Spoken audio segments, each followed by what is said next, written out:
আসসালামু আলাইকুম, আমি ডক্টর আদনান। ওয়ালাইকুম সালাম স্যার, আপনাকে কে না চেনে স্যার?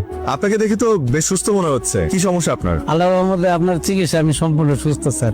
আলহামদুলিল্লাহ। তো আপনি এখানে কি করছেন? আজকে একটু দেখা করতে আসি স্যার, আপনাকে ধন্যবাদ দিতে আসছি। আপনার জন্য খুব ভালো মিষ্টি নিয়ে আসছি sir. Thank you so much. আসলে মিষ্টি খাই না, তারপর আপনি এনেছেন, আমি খুব খুশি হয়েছি। কার কাছে লাইছো শেষ না কেন? একটু পরে বুঝবেন কার কাছে নিয়ে আইছে। স্যার আপনার জন্য আমি নতুন জীবন পাইছি। স্যার আপনি পা ধরে সালাম করতে চাই। না না না, প্লিজ এগুলো করবেন না প্লিজ। দেখুন, আমি একজন ডক্টর, একজন সেবক। আপনাদের সেবা করা আমার কর্তব্য। ডাক্তার সাহেব, আমি এখন তাহলে কি ওষুধ খাবো? আপনাকে আপাতত কোনো ওষুধ খেতে হবে না। আপনার যেটা করতে হবে সেটা হচ্ছে মানে আপনার জীবনযাপন চেঞ্জ করতে হবে। আপনারা জানেন একজন রোগী সুস্থতার পিছনে তার সবচেয়ে বড় ভূমিকা কি? জানি ম্যাডাম, মনোবল। Very good. ওনার পেশাটা মাপতো কি অবস্থা? এখন আপনার ছেলের খাওয়া ঠিক মতো করে? রিপোর্টও ভালো। এই তুমি ফাইলটা মাপতো কি অবস্থা? চাচা কেমন আছেন? শ্বাস নিতে কষ্ট হয়? ঠিক আছে চাচা, আপনি ঘুমান তাহলে। শরীর ভালো আগের চেয়ে? ওনার যে সমস্যা ছিল, উনি যাই খেত ওনার বুক জ্বালা পোড়া করতো, অ্যাসিডিটি ফর্ম করতো আর বমি হয়ে বের হয়ে যেত। এটাকে মেডিকেল টার্মে কি বলে? Gastrointestinal disease. The clinical symptoms of this disease are abdominal pain, repeated diarrhea. আমার কথা তাহলে তোমার মনেও পড়ে? তোমার কি মনে হয় মনে পড়ে না? মনে পড়ে না। পেশেন্ট দেখতে আসছিলে নিশ্চয়ই, হুট করে আমার সাথে দেখা হয়ে গেল। তার মানে তুমি কি বলতে চাও, প্রফেশনাল লাইফের বাইরে আমার পার্সোনাল লাইফ বলে কিছু নেই? তোমার সাথে পরিচয় হওয়ার পর থেকে তো তাই দেখে আসছি।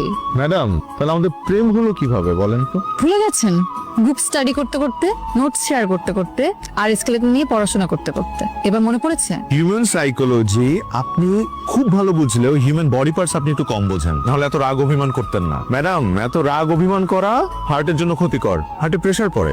আমার হার্ট নিয়ে আপনার এত ভাবতে হবে না, আপনি আপনার পেশেন্টের হার্ট নিয়ে ভাবে। সারা, আমাদের প্রফেশনটাই তো এরকম। আমরা বেঁচে থাকি অন্যকে বাঁচিয়ে রাখার জন্য। এই যে মানুষগুলো অসুস্থ হলে সবকিছু ছেড়ে ছুড়ে আমাদের কাছে চলে আসে আমাদের ভরসা করে, আর আমরা আমাদের সময়, জীবন, স্বপ্ন সবকিছু ত্যাগ করে তাদেরকে সুস্থ করে তুলি। এটা আমাদের দায়িত্ব না, কর্তব্য না? আন্দান, আমি জানি তুমি তোমার প্রফেশনে কতটা ডেডিকেটেড, এটা আমার চেয়ে ভালো আর কেউ জানে না। I always feel proud of you. আমার আর কিচ্ছু লাগবে না, আমাকে শুধু ভালোবাসলেই চলবে, বাকিটা আমি সামনে নিব। চলো। আদনান, এ সপ্তাহে কোথায় যাচ্ছ?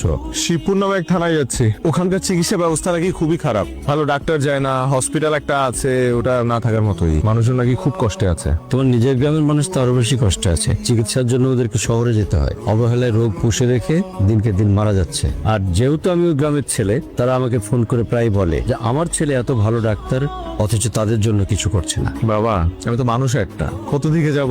সপ্তাহে 6 দিন হসপিটালে ডিউটি করি, একদিন ছুটি পাই। সেই একদিনও আমি বিভিন্ন জেলায় ঘুরে বেড়াই সুবিধা বঞ্চিত মানুষদের সেবা দেওয়ার জন্য। তুই কথা বলতে বাবা, আমি তো শুধুমাত্র আমার গ্রামের মানুষদের জন্য ডক্টর হইনি।